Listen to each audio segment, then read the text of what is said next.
ಇಂದೇ ಡೌನ್ಲೋಡ್ ಮಾಡಿ ಮತ್ತು ನಿಮ್ಮ ನೆಚ್ಚಿನ ಶೋಗಳನ್ನು ಆನಂದಿಸಿ. ಮೇಡಮ್ರೆ, ಯಾವಾಗ ಬಂದ್ರಿ? ಏನಿವತ್ತು ಇಷ್ಟು ಬೇಗ ಬಂದುಬಿಟ್ಟಿದ್ದೀರಾ? ನಾನು ತರಕಾರಿ ಎಲ್ಲ ತರೋದಕ್ಕೆ ಅಂತ ಮಾರ್ಕೆಟ್ಗೆ ಹೋಗಿದ್ನ, ಅಲ್ಲಿ ಹುಡುಗರು ಸಿಕ್ಕಿದ್ರು, ಅವ್ರ ಹತ್ರ ಮಾತಾಡ್ಕೊಂಡು ನಿಂತ್ಕೊಂಡ್ಬಿಟ್ಟಿದ್ದೆ. ಯಾಕೆ ಮೇಡಮ್ರೆ ಡಲ್ ಆಗಿದ್ದೀರಾ?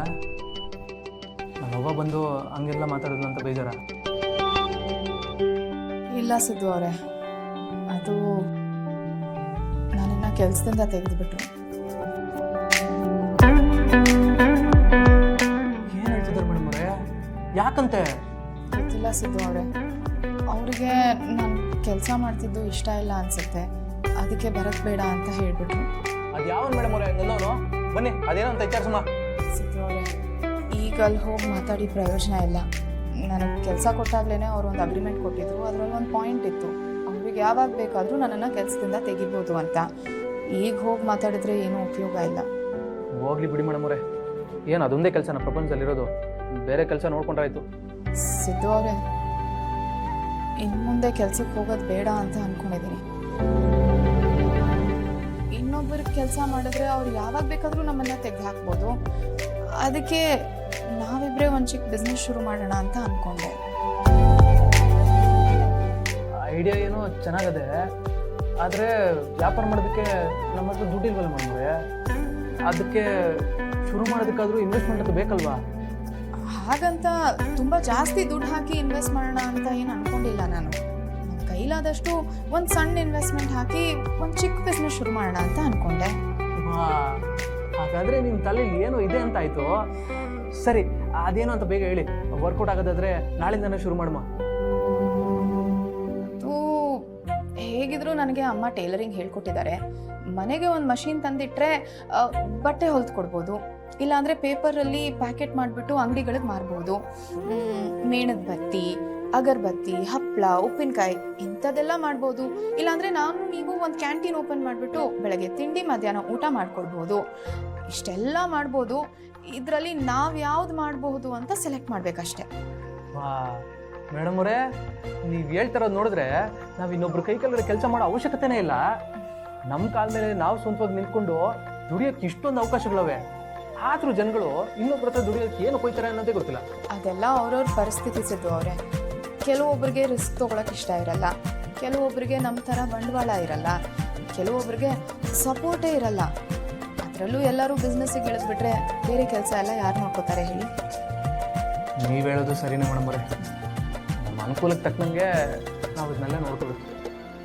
ಸರಿ, ಈಗ ನಾನು ಇಷ್ಟೆಲ್ಲ ಐಡಿಯಾ ಕೊಟ್ಟನಲ್ಲ, ಇದರಲ್ಲಿ ನಾವು ಯಾವ್ದು ಮಾಡ್ಬೋದು ಅಂತ ಅನಿಸುತ್ತೆ ನಿಮಗೆ? ಅದನ್ನ ನಾನೊಬ್ಬರೇ ಹೇಳಕ್ಕೆ ಹೆಂಗಾಯ್ತದೆ ಮೇಡಮ್ ಅವರೇ? ಇಬ್ಬರು ಸೇರಿ ಯೋಚನೆ ಮಾಡಮ್ಮ. ತರಕಾರಿ ತಿಂತೀನಿ, ಮೊದಲು ಅಡುಗೆ ಮಾಡ್ಬಿಡ್ತೀನಿ, ಊಟ ಮಾಡಿಬಿಟ್ಟು ಆದಮೇಲೆ ನಿಧಾನಕ್ಕೆ ಯೋಚನೆ ಮಾಡಮ್ಮ. ಸಿಗೋರೆ, ಈಗ ಹೇಗಿದ್ರು ನಾನು ಸ್ವಲ್ಪ ಫ್ರೀಯಾಗಿ ಇದ್ದೀನಲ್ಲ, ನಾನು ಹೋಗಿ ಅಡುಗೆ ಮಾಡ. ಯಾಕೆ ಮೇಡಮ್ ಅವರೇ, ನಾನು ಅಡುಗೆ ಚೆನ್ನಾಗಿ ಮಾಡೋದಿಲ್ಲ ಅಂತ ಹಿಂಗೆಲ್ಲ ಹೇಳ್ತಿದ್ದೀರಾ? ನೋಡಿ, ಇದೇ ನನಗೆ ಇಷ್ಟ ಆಗಲ್ಲ.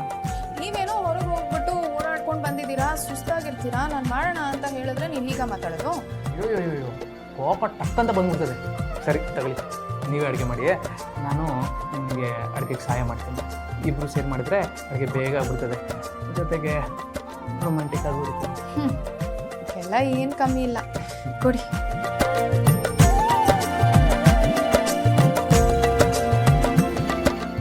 ಏನಿನ್ನ ಅಲ್ಲೇ ಕೂತಿದ್ದೀರಾ? ಬನ್ನಿ.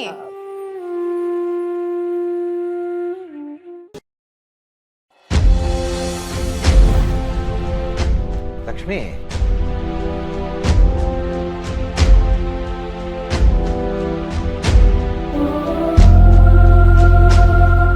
ನಿನ್ಗಿನ್ನೂ ನಿಮ್ಮ ಅದಕ್ಕೆ ಮರೆಯೋಕ್ಕಾಗ್ತಾ ಇಲ್ಲ ಅಲ್ವಾ ಲಕ್ಷ್ಮಿ? ಜೊತೆಲಿಲ್ಲದೆ ಇರೋರು ಅವ್ರ ನೆನಪು ಯಾವಾಗಲೂ ಜೀವಂತ ಅಂತ ಹೇಳ್ತಾರೆ. ಅವ್ರು ನಮ್ಮ ಜೊತೆಲಿ ಇಲ್ಲ ಅಂದರೂ ಅವ್ರ ನೆನಪುಗಳು ನಮ್ಮನ್ನು ಸಾಯೋ ತನಕ ಕಾಡುತ್ತೆ. ಆದರೆ ನಮ್ಮ ಕೈಲಿ ಏನಿದೆ ಲಕ್ಷ್ಮಿ? ನಾವೇನು ಮಾಡೋಕ್ಕಾಗುತ್ತೆ? ಸಮಾಧಾನ ಮಾಡ್ಕೊ. ಹೇಗ್ರಿ ಸಮಾಧಾನ ಮಾಡ್ಕೊಳ್ಳಿ? ಎಷ್ಟೇ ಪ್ರಯತ್ನ ಪಟ್ಟರು ಅದಕ್ಕೆ ನೆನಪನ್ನು ಮಾತ್ರ ಮರೆಯೋಕೆ ಆಗ್ತಾ ಇಲ್ಲ. ಅಣ್ಣನ ಕಡೆಯಿಂದ ಫೋನ್ ಬರ್ಬೋದು ಅಂತ ಕಾದೆ, ಅವರು ಫೋನ್ ಮಾಡಲಿಲ್ಲ. ಅಪ್ಪನ ಅಣ್ಣನ ನಾವೇ ಹೋಗಿ ನೋಡ್ಕೊಂಬರೋಣವಾ?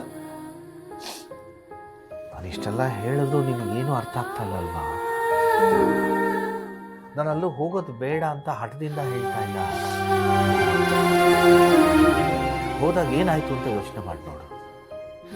ನಿಮ್ಮ ಮತ್ತಿಗೆ ಬಂದಷ್ಟು ಕರೆದ್ರು ಅಂತ ಹಳೇದನ್ನೆಲ್ಲ ಮರೆತು ಹೋದ್ರಿ. ಆದರೆ ಅಲ್ಲಿ ಪರಿಸ್ಥಿತಿ ಬೇರೆ ಏನೂ ಇತ್ತು. ಅಂತ ಸಾವಿನ ಮನೆಯಲ್ಲೂ ಜನ ಹೆಂಗಂದ್ರು ನೋಡು. ಈಗ ನಾವು ಹೋದ್ರೆ ಆಡ್ಕೊಡೋರು ಬಾಯಿಗೆ ಆಹಾರ ಹಾಕ್ತೀವಿ, ಅದರಿಂದ ಹೋಗೋದು ಬೇಡ ಅಂತಷ್ಟೇ ನಾನು ಹೇಳ್ತಾ ಇದ್ದೆ. ಯಾರೇನ್ ಬೇಕಾದ್ರೂ ಮಾತಾಡ್ಕೊಳ್ಳಿ, ಆದ್ರೆ ಮನೆ ಮಗಳಾಗಿದ್ಕೊಂಡು ಅವ್ರನ್ನ ಹೋಗಿ ನೋಡೋದು ನನ್ನ ಕರ್ತವ್ಯ ಅಲ್ವೇನ್ರಿ? ಅಪ್ಪನ ಮತ್ತಿಗೆ ಅವ್ರು ಬದುಕಿದ್ದಾಗ ನಮ್ಮನ್ನ ಎಷ್ಟೊಂದು ವಿಚಾರಿಸ್ಕೊತಾ ಇದ್ರು, ಬಂದು ಹೋಗಿ ಮಾಡ್ತಾ ಇದ್ರು. ಈಗ ಅವ್ರಿಲ್ಲ ಅಂದ್ಮೇಲೆ ನಾನು ಹೋಗಿ ಅವ್ರನ್ನ ವಿಚಾರಿಸ್ಕೋಬೇಕಲ್ವಾ? ಒಂದು ಕೆಲಸ ಮಾಡು, ನಿಮ್ಮ ಅದಕ್ಕೆ ಫೋನ್ಗೆ ಫೋನ್ ಮಾಡು. ಅಲ್ಲಿ ಯಾರಾದರೂ ಎತ್ಕೊಳ್ತಾರೆ. ನಿಮ್ಮ ತಂದೆ ಬಗ್ಗೆ ಅಣ್ಣನ ಬಗ್ಗೆ ವಿಚಾರಿಸ್ಕೊ. ಅಲ್ಲಿ ಪರಿಸ್ಥಿತಿ ಏನು ಅಂತಲೂ ಗೊತ್ತಾಗುತ್ತೆ, ನಿನಗೂ ಸಮಾಧಾನ ಆಗುತ್ತೆ. ಆಗ್ಬೋದಾ? ಸರಿ, ಯಾರೋ ಗಾಡಿ ಓನರ್ಗಳು ಬಂದಿದ್ದಾರೆ. ಫೋನ್ ಮಾಡಾದ್ಮೇಲೆ 1-3 ಕಾಫಿ ಮಾಡಿ ಕಳಿಸ್ಬಿಡು. ನಾನು ಅದೊಂಚೂರು ನೋಡ್ತೀನಿ. ಹಾಂ, ಬೇಜಾರು ಮಾಡ್ಕೊಂಡು.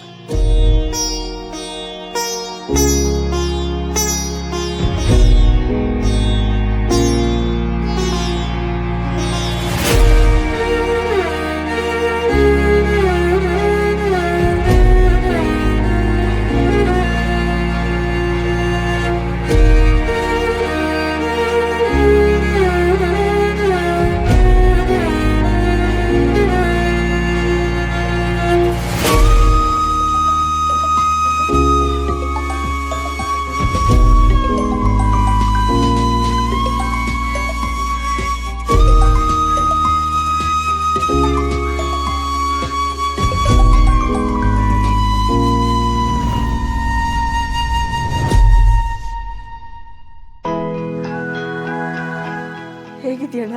ನೀನು ಯಾಕೆ ನನ್ನ ಹೆಂಡತಿ ನಂಬರಿಗೆ ಫೋನ್ ಮಾಡಿದೆ? ನಾನು ಚೆನ್ನಾಗಿದ್ದೀನೋ ಇಲ್ಲ ಹಾಳಾಗಿದ್ದು ಅಂತ ತಿಳ್ಕೊಂಡಿದ್ದೀಕಾ? ಯಾಕಣ್ಣ ಹೀಗೆ ಹೇಳ್ತಿದ್ಯಾ? ನಿನಗೆ ನನ್ನ ಮೇಲೆ ಕೋಪ ಇದೆ ಅಂತ ಗೊತ್ತು, ಅದಿನ್ಯಾವತ್ತೂ ಹೋಗೋದಿಲ್ಲ ಅಂತನೂ ನನಗೆ ಗೊತ್ತು.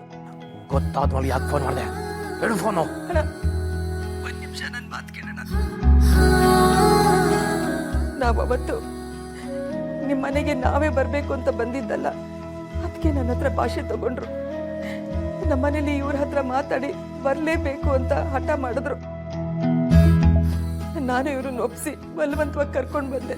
ಆದರೆ ಅಲ್ಲಿ ಬಂದ್ಮೇಲೆ ಗೊತ್ತಾಗಿದ್ದು ಹೀಗೆಲ್ಲ ಆಗಿದೆ ಅಂತ. ಲಕ್ಷ್ಮೀ